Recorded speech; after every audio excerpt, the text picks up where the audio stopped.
అమెరికాను కాదని స్వతంత్రించి నిలబడడానికి బ్రిక్స్ దేశాలు చేస్తున్న ప్రయత్నాలు అగ్రరాజ్యానికి ఏమాత్రం మింగుడు పడటం లేదు. అమెరికా సహా పశ్చిమ యూరోపియన్ దేశాల ప్రభావం నుంచి దూరంగా ఆర్థిక అభివృద్ధి కోసమే ఏర్పడిన బ్రిక్స్ కూటమిని లక్ష్యంగా చేసుకుని అమెరికా అధ్యక్షుడు డొనాల్డ్ ట్రంప్ తెగ అక్కసు ప్రదర్శిస్తూ ఉన్నారు. బ్రిక్స్ తో తమకు పెద్ద ముప్పేమీ లేదంటూనే డాలర్ ని ధ్వంసం చేయడానికి ప్రయత్నిస్తున్నారని ఆరోపిస్తున్నారు ట్రంప్. అలాంటి ప్రయత్నాలను సఫలం కానీయమని స్పష్టం చేశారు ట్రంప్. వారు గేమ్ మొదలు పెడితే తాను కూడా మొదలు పెడతానన్నారు ట్రంప్. డాలర్ ఎప్పటికీ కింగ్ కరెన్సీ అని, దాన్ని అలాగే కొనసాగిస్తామన్నారు ట్రంప్. ఎవరైనా దీన్ని సవాలు చేయడానికి ప్రయత్నిస్తే భారీ మూల్యం చెల్లించక తప్పదన్నారు అమెరికా అధ్యక్షుడు. శ్వేత సౌధంలో 6వ కేబినెట్ మీటింగ్ సందర్భంగా ఆయన కుండబద్దలు కొట్టేశారు. అయినా ఇదేం దాదాగిరి అని ప్రశ్నించారు బ్రెజిల్ అధ్యక్షుడు లూలా డి సిల్వా. అగ్రరాజ్యం పెద్దన్నకు బ్రిక్స్ పై అంత కోపం దేనికి? దీనికి కారణం ఉంది. బ్రిక్స్ కూటమి ప్రభావం రోజు రోజుకు పెరుగుతోంది. అది ఆయన కోపానికి కారణం.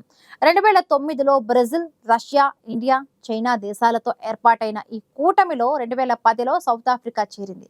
అప్పుడు ఆయా దేశాల ప్రథమాక్షరాలతో బ్రిక్స్ అనే పేరు స్థిరపడింది. తర్వాతి కాలంలో బ్రిక్స్ పై మరిన్ని దేశాలు ఆసక్తిని పెంచుకున్నాయి. 2024లో Iran, Egypt, Ethiopia, United Arab Emirates, 2025లో ఇండోనేషియా సభ్యత్వం తీసుకున్నాయి. థాయిలాండ్, నైజీరియా, క్యూబా, ఉజ్బెకిస్తాన్ సహా మరొక 10 దేశాలు భాగస్వామ్య హోదా పొందాయి. సౌదీ అరేబియా, పాకిస్తాన్తో పాటు ఇంకా అనేక దేశాలు సభ్యత్వం కోసం ఎదురు చూస్తున్నాయి. ఆర్థిక రంగంలో అమెరికా, పశ్చిమ దేశాల పెత్తనం నుంచి దూరంగా వైదొలగాలని భావించే దేశాలన్నీ బ్రిక్స్ గొడుగు నీడకు చేరుతున్నాయి. అయితే బ్రిక్స్ దేశాలు తమలో తాము ప్రత్యామ్నాయ వాణిజ్య సంబంధాలు నెలకొల్పుకోవాలని భావిస్తూ ఉండటమే అమెరికాకు నచ్చడం లేదు. డాలర్ మారకాన్ని వదిలేసుకొని సరికొత్త అంతర్జాతీయ కరెన్సీ వ్యవస్థను రూపొందించుకోవాలనే బ్రిక్స్ ఆలోచన ఆయనకు మంట పుట్టిస్తోంది. 6 నెలల క్రితం తాను రెండవసారి ఎన్నికైన తొలినాళ్లలో ట్రంప్ ఈ విషయంపై ఆగ్రహం వ్యక్తం చేశారు. అమెరికా డాలర్ను వదిలేస్తే 100% సుంకాలకు సిద్ధం కావాలని బ్రిక్స్ దేశాలను ఆనాడే ఆయన బెదిరించాడు. ఇప్పుడు అర్జెంటుగా అదనంగా 10% సుంకం విధించనున్నట్టు ప్రకటించడం పెద్ద ఆశ్చర్యం కలిగించలేదు. ఇదిలా ఉండగా బ్రెజిల్లో తాజాగా జరిగిన బ్రిక్స్ దేశాల సదస్సులో సభ్య దేశాల నేతలు ఒకే కరెన్సీకు సంబంధించి మరొక అడుగు ముందుకేశారు. సభ్య దేశాల వర్తక వాణిజ్యాలకు ఒకే కరెన్సీ ఉండాలనే తమ నిబద్ధతను పునరుద్ఘాటించారు. 2015లోనే ఈ ఐక్య కరెన్సీకి సంబంధించి మొదటగా ప్రతిపాదించారు. బ్రిక్స్ దేశాల మధ్య ఆర్థిక లావాదేవీలను మరింత అందుబాటులోకి తీసుకురావడం, వేగంగా, సురక్షితంగా చెల్లింపులు చేయడానికి లక్ష్యంగా ఈ ఆలోచన చేశారు. మరొకవైపు ప్రపంచ వాణిజ్యంలో అమెరికన్ డాలర్ ఆధిపత్యాన్ని సవాలు చేయడానికి ఇది ఒక మార్గంగా కూడా చెబుతున్నారు. బ్రిక్స్ భాగస్వామ్య దేశాలైన 11లో దేనిని వదిలేది లేదంటోంది America.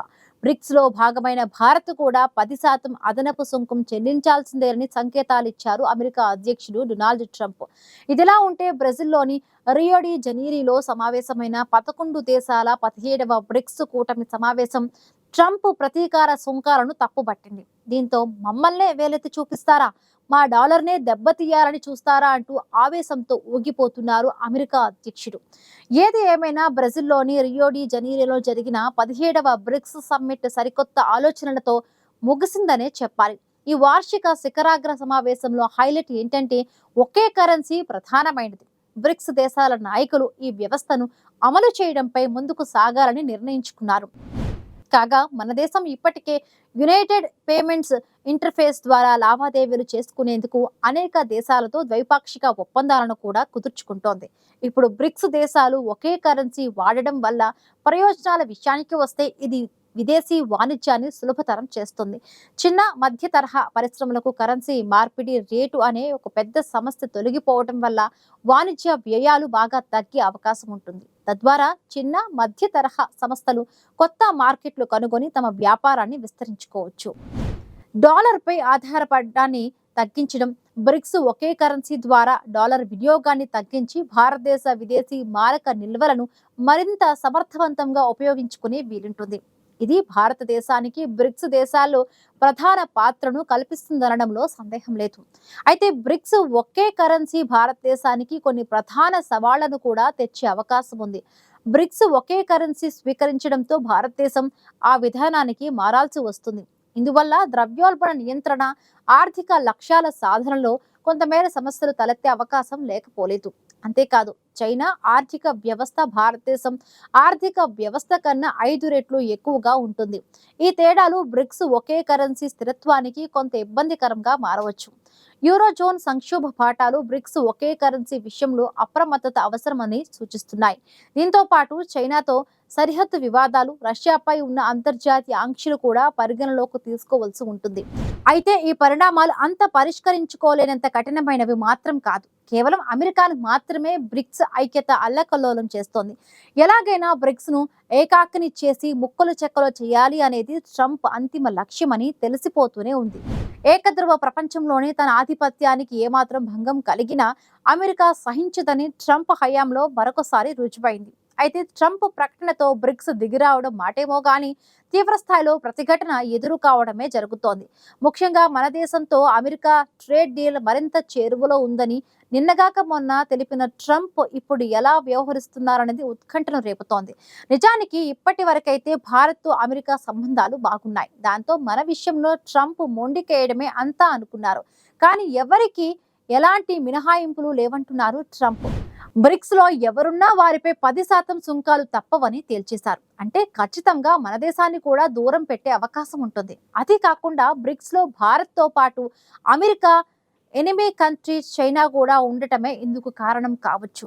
Bharat, Russia, China, Brazil, దక్షిణాఫ్రికా సహా బ్రిక్స్ లోని 11 దేశాలు ప్రపంచ జీడిపిలో 40% వాటా కలిగి ఉన్నాయి. ప్రపంచ జనాభాలో దాదాపు సగం ఈ దేశాలదే. అందుకే బ్రిక్స్ కూటమి రియో డిక్లరేషన్ ని ట్రంప్ వ్యతిరేకిస్తూ ఉన్నారు. నిజానికి బ్రిక్స్ కూటమి మౌలికంగా వాణిజ్య ప్రయోజనాల పరిరక్షణకు ఏర్పడింది. రష్యా, చైనా, బ్రెజిల్, ఇండియా వంటి దేశాలను టారిఫ్లతో బెదిరించి సాధించేది ఏమీ ఉండదు. తన ప్రయోజనాలు తనకు ఎంత ముఖ్యమో ఇతర దేశాలు అలాగే ఆలోచిస్తాయని అమెరికా గుర్తించాల్సిన సమయం ఆసన్నమైంది. అయితే అమెరికాను ధిక్కరించాలని బ్రిక్స్ దేశాలకు ఎంత తపన ఉన్నా ట్రంప్ సుంకాల బెదిరింపుల్ని, ఇరాన్పై దాడిని ఖండించడం విషయంలో సదస్సు చివరన వెలువరించిన ఉమ్మడి ప్రకటనలో దేశాల పేర్లు ప్రస్తావించడానికి కూడా భయపడడం కనిపించింది. తమకు వాణిజ్య భాగస్వామిగా ఉన్న భారత్కి కూడా ఎలాంటి మినహాయింపులు ఇవ్వలేనని ట్రంప్ చెప్పేశారు. అయితే త్వరలో బ్రిక్స్ చైర్మన్ పదవి చేపట్టనున్న భారత ప్రధాని మోదీ ప్రపంచ దేశాల మధ్య వాణిజ్య సంబంధాలను సరికొత్తగా సవరించుకోవాల్సి ఉందని చెప్పారు. అమెరికాతో వాణిజ్య ఒప్పందంపై ఆశాజనకంగా ఉన్న సమయంలో ట్రంప్ ప్రకటన భారత్ ఊహించని పరిణామం. 2030 నాటికి ద్వైపాక్షిక వాణిజ్యాన్ని $500 బిలియన్ పెంచడంతో పాటు రక్షణ, సాంకేతికత అంశాల్లో సహకారాన్ని పెంపొందించుకునే లక్ష్యంతో వాణిజ్య ఒప్పందానికి ప్రయత్నాలు జరుగుతున్నాయి. భారత్ విషయంలో అమెరికా పంతాలకు పోదనుకుంటే ఆగస్టు 1 నుంచి సుంకాలు అమల్లోకి వస్తాయని, ఈసారి గడువు పొడిగింపేమీ ఉండదని సోషల్ మీడియా ప్లాట్ఫామ్ ట్రూత్ సోషల్లో ప్రకటించారు డొనాల్డ్ ట్రంప్. ఒక్క మాటలో చెప్పాలంటే ఉత్తర కొరియాకు కిమ్ నియంత అయితే ప్రపంచ దేశాలకు తానే నియంత అన్నట్లుగా ట్రంప్ వ్యవహార శైలి మారిపోయిందని చెబుతున్నారు. ఆయన విభేదించాల్సి వస్తే మస్క్ ను ఆయన పక్కన పెడుతున్నారు. స్నేహం చెయ్యాలి అనుకుంటే పాకిస్తాన్ తో ఆయన చేస్తున్నారు. ఐ లవ్ పాకిస్తాన్ అని చెప్తున్నారు. ట్రంప్ తీసుకుంటున్న ఈ నిర్ణయాల వల్ల కొన్ని రంగాలకు మేలు జరిగినా మరికొన్ని రంగాలపై ప్రతికూల ప్రభావం పడే అవకాశం ఉంది. రానున్న రోజుల్లో దీని ఫలితాలు ఎలా ఉంటాయో వేచి చూడాలి.